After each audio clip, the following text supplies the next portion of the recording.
So final tutorial, we've got MIDI and live playing. We go ahead and play our first song. Nothing on the first measure, comes in, great. I want something on there, so we go to the beginning, we hit record, counts us in.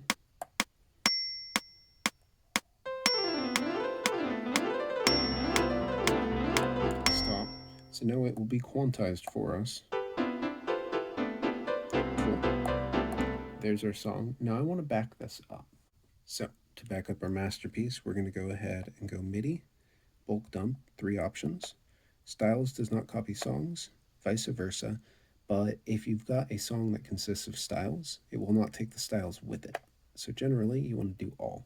Now, before you do that, you want to hit record on a MIDI input of the DAW. Start this and I'll show you.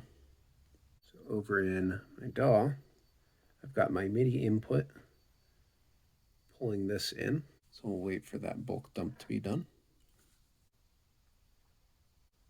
Okay, it is done. Stop the recording in the DAW. And now let me go ahead and just show you how I would get that back. So here is our sysx file. I've got a couple other tracks. This is the Reaper way of showing it, but those show an output to my MIDI on the other tracks. So I pull it up to this track that is sending out to the PMA from the one that was recording. So now I've got the sysx on the output MIDI going to the PMA. I can restore the songs, but let's prove to ourselves that we're doing that.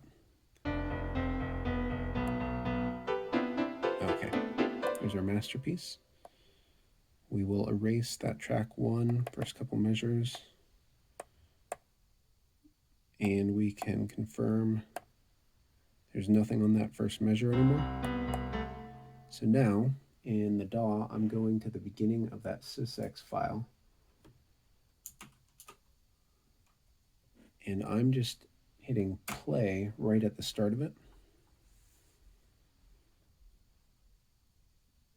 And it does bulk load. I didn't have to do anything special here, it just knows what to do with it as it reads over that sysx file.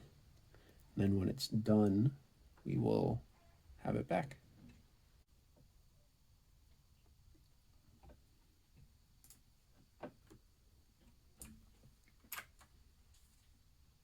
All right, so now we should have that back. And look at that, we do. So that is the MIDI dump, the MIDI load, after we did a live play. The last thing to kind of show here is what it looks like to play MIDI into the device. So I've got my MIDI tracks ready to play into the device. This is in normal MIDI mode, as they refer to it. Doesn't sound amazing. But if we want that 16-part multi-timbrality, we go to MIDI, all the way to the right, GMGS mode, enter. Now when we play, much better.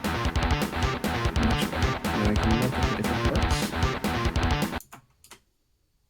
and I can see what they are. I can actually change the instrument on the fly. I can, per part, edit the level, reverb, chorus, all that good stuff. So there's lots of options in here. This is the way to do it if you want a really good sounding song. Just send it over and you have access to the full list of voices, which there's a lot. That'll do it.